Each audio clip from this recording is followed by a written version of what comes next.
Good morning sir. Good morning. मैं जानना चाहती हूँ कि हम सिचुएशन को बिल्कुल ऐसे कैसे देखें कि हमें सिचुएशन से बाहर निकलना है।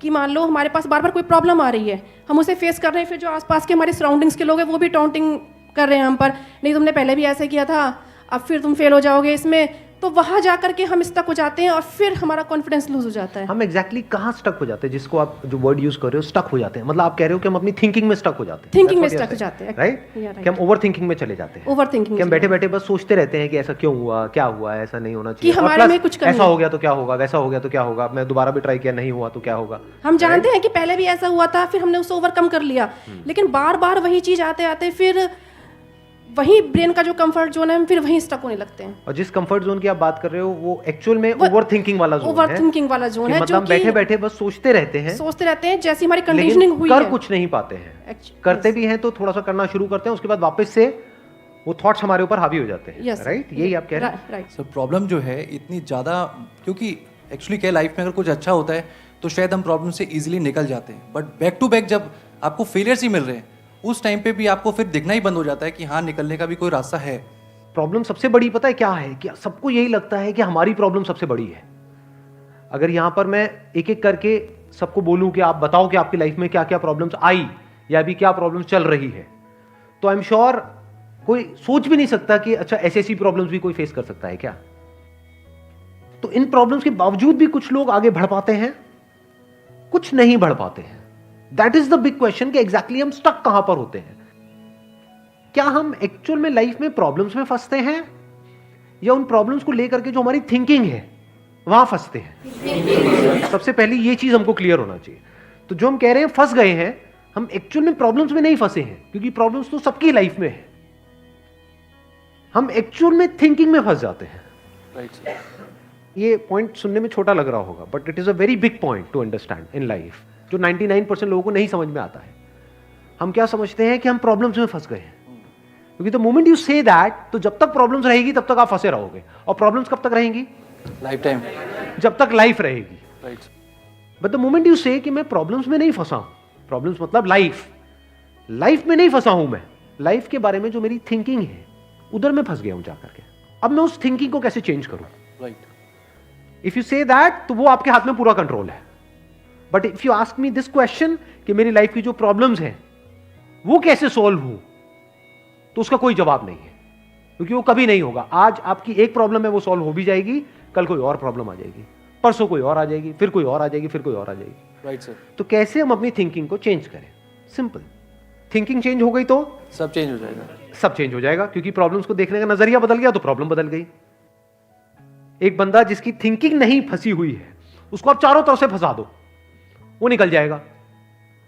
लेकिन जिसकी थिंकिंग फंसी हुई है, उसको आप जा करके दुनिया जहान के सारे रिसोर्सेज दे दो, पूरा का पूरा खजाना भी दे दो, तब भी वो नहीं निकल पाएगा, तब भी रोएगा बैठ करके कि क्या मेरे को चारों तरफ खजाने से कैद कर दिया। अरे भाई, खजाना है, कैद नहीं है। देखे ना ऐसे लोगों को जिनके पास में सब कुछ है लेकिन रोते रहते हैं। तो सब कुछ मिलना is not a solution.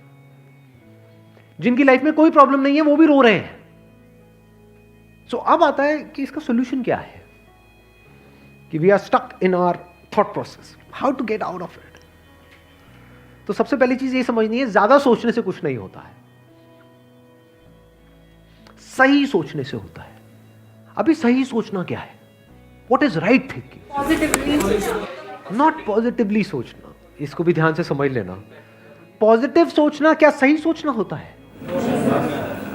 For example, आगे आप जा रहे हो, किसी जंगल में हो और आगे दलदल है और आप पॉजिटिव सोच रहे हो, मेरे साथ में कभी कुछ गलत हो ही नहीं सकता, मैंने ताबीज पहना हुआ है, ये मुझे बचाएगा। बहुत लोग हैं बहुत पॉजिटिव है लाइफ को लेकर के, बट क्या उनकी सोच सही है? अभी सही सोचना क्या है? सर, मेरे हिसाब से मतलब इंटेलिजेंसी से सोचना, ये मतलब कुछ ऐसा सोचे कि आगे जाके हमें कोई हानि ना हो, कि एक इंटेलिजेंट माइंड से सोचे। अभी इंटेलिजेंट क्या है और फूलिश क्या है?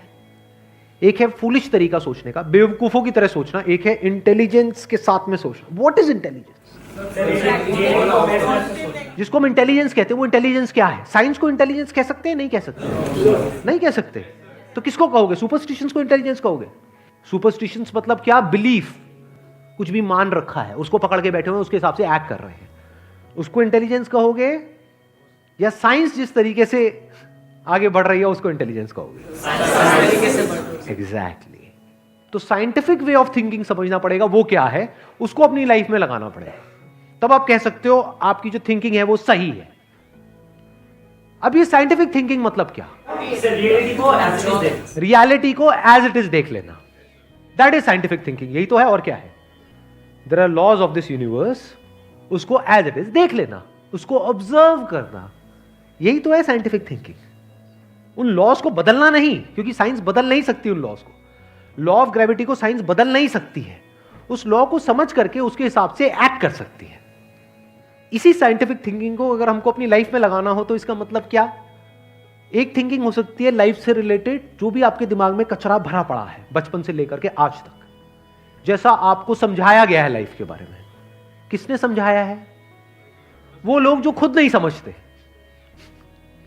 लाइफ के बारे में अपने अपने बिलीव्स बनाए हुए हैं, अपने अपने स्टैंड पॉइंट से लाइफ को देख रहे हैं।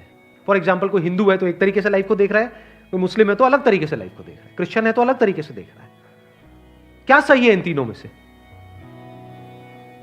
कि तीनों को सही थिंकिंग कह सकते हैं? ना, क्योंकि आपस में लड़ झगड़ रहे हैं। साइंस में कोई लड़ाई झगड़ा होता है?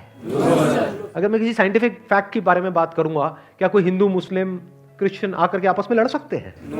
नहीं। तो ये सही थिंकिंग है। एक है जो हमें सही लगता है, एक है जो सही होता है। दोनों में जमीन आसमान का फर्क है। एक है जो आपको सही लगता है, एक है जो सही है। तो साइंटिफिक थिंकिंग का मतलब क्या, अगर इसको हमको लाइफ में लगाना हो तो, यानी लाइफ को आप एज इट इज देखो, ऑब्जर्व करो, फिर उसके बारे में सोचो। This is scientific thinking. और ये जो फंडा जिसकी मैं बात कर रहा हूं, इसको आप लाइफ के किसी भी एस्पेक्ट में लगा सकते हो। इसको बिजनेस में लगा सकते हो, इसको जॉब में लगा सकते हो, इसको रिलेशनशिप में लगा सकते हो, इसको हेल्थ में लगा सकते हो। बिजनेस क्या है अगर रियलिटी को एज इट इज देखना नहीं है तो? अब ये जो आपने कहा कि बिजनेस में सब झूठे भरे पड़े हैं, क्या ये सच है या आपका अपना एक स्टैंड पॉइंट है? अभी इन्होंने बोला कि बिजनेस में सब झूठे भरे पड़े हैं। अभी ऐसे ही यहाँ पे मैं अलग अलग लोगों से अलग अलग बातें पूछूंगा ना, तो सब बड़े कॉन्फिडेंस से बोलेंगे, as if they know it for sure. जैसे मैं पूछूंगा, हाँ भाई यहाँ पे किसी मेल का किसी का ब्रेकअप हुआ होगा, तो सारी लड़कियां ऐसी होती हैं, सब धोखेबाज हैं। ऐसे ही कोई लड़की से पूछूंगा, वो आकर के बोल देगी, सर ये तो मर जात तो है ही ऐसी, इससे कुछ हो ही नहीं सकता। क्या ये सच है? या आपका अपना एक स्टैंड पॉइंट है, अपना आपका एक बिलीफ है? तो ध्यान से समझ लेना, इसका जो सबसे पहला स्टेप है वो है अंदर जो भी कुछ पड़ा हुआ है आपके, जो भी आपने मान रखा है उसको छोड़ दिया। अब आप हल्के फुल्के हो गए, अब एज इट इज देखा लाइफ को, लाइफ को ऑब्जर्व किया as life, not my life. For example, anger, क्या एंगर आपका है? बट आप एंगर का सोल्यूशन कैसे निकालते हो? मुझे गुस्सा आता है, मुझे गुस्सा नहीं करना है। कभी भी आप एंगर का ऐसे सोल्यूशन निकाल ही नहीं सकते। सिर्फ आपको आता है गुस्सा या सबको आता है? सबको आता है। तो क्या एंगर सिर्फ आपकी प्रॉब्लम है या एंगर एक लाइफ की प्रॉब्लम है? Fear, if you can look at fear, not your fear और माई फियर, फियर, डर है ना, वो डर क्या है? Can you look at it? इसको बोलते हैं साइंटिफिकली चीजों को देखना। रिलेशनशिप, नॉट माई रिलेशनशिप और योर रिलेशनशिप, रिलेशनशिप। तो इस तरह से जब हम चीजों को देखते हैं ना, not from a subjective point of view but from an objective point of view, जैसे एक साइंटिस्ट देखता है, जैसे एक साइंटिस्ट ऑब्जर्व करता है, वहां पे ना खुश हुआ जाता है, ना परेशान हुआ जाता है, ना पॉजिटिव हुआ जाता है, ना नेगेटिव हुआ जाता है। This positive and negative is your stand point, is a subjective point of view.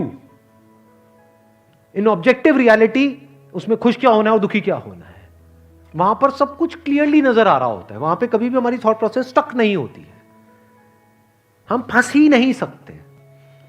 Beliefs में आप गारंटेड फंसोगे। शॉर्ट टर्म में वो अच्छे लग रहे होते हैं क्योंकि वहां पे कंफर्ट मिलता है।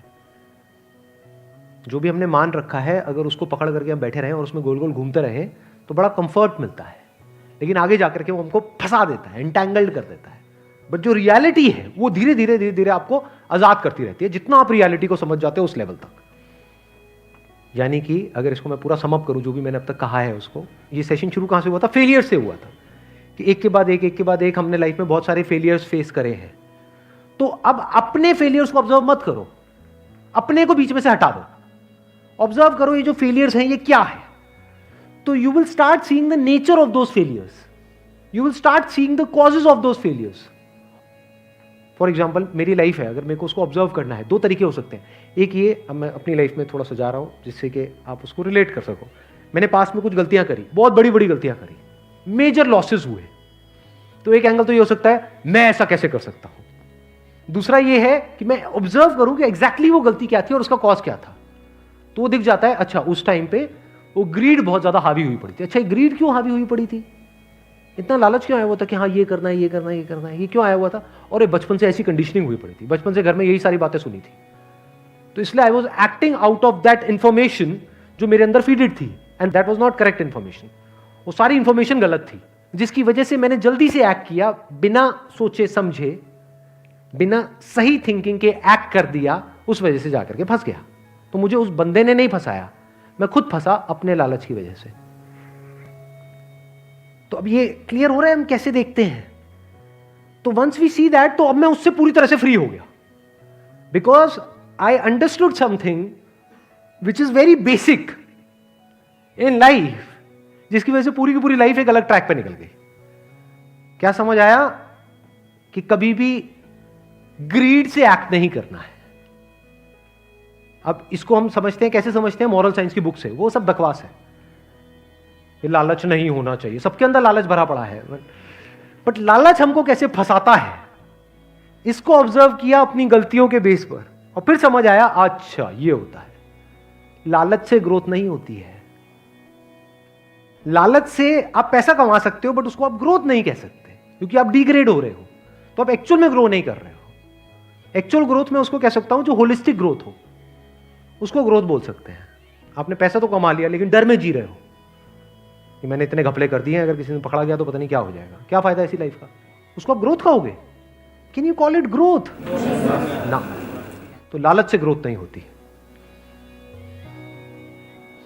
तो ये चीजें समझना बारीकी से, स्टेप बाय स्टेप, तो आप गलतियों का पूरा नेचर समझ सकते हो। The nature of mistakes, the kinds of mistakes, the types of mistakes, और उनके कॉजेस क्या होते हैं। और जैसे ही हमको ये सब समझ आ जाता है और साफ दिखने लग जाता है, तो वो गलतियां होनी हमसे बंद हो जाती हैं।